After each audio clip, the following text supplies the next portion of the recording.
భారతీయుడు వ్యాపారం పెడతానంటే ప్రపంచంలో 193 దేశాలు ఆహ్వానిస్తాయి.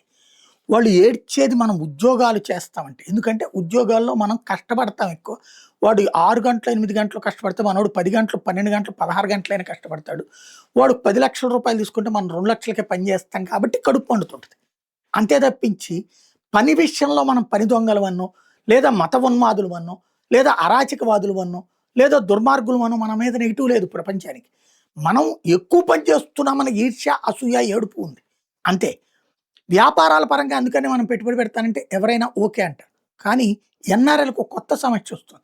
ఇప్పుడు ఐర్లాండ్ వాస్తవంగా ఈ మధ్యన భారతీయులు ఎక్కువగా భారతీయులు తిట్టడం ఇట్లాంటివి కూడా మనం చూసాం.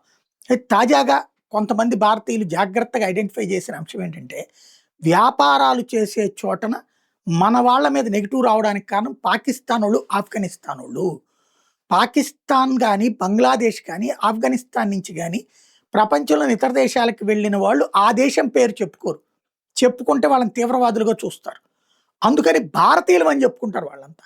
అట్లా భారతీయులం అని చెప్పి భారతీయుల పేరుతో రెస్టారెంట్లు పెట్టినటువంటోళ్ళు అక్కడ దురుసుగా ప్రవర్తించడమో, అసభ్యకరంగా ప్రవర్తించడమో, అసహ్యకరంగా ప్రవర్తించడమో చేస్తే అది ఇండియన్స్ అనే ఫీలింగ్ ఆయా దేశాల్లో వస్తుందన్నటువంటి విషయాల్ని 2, 3 వీడియోలను చూస్తుంటే అర్థమవుతుంది. జాగ్రత్త పడాల్సిన అంశం.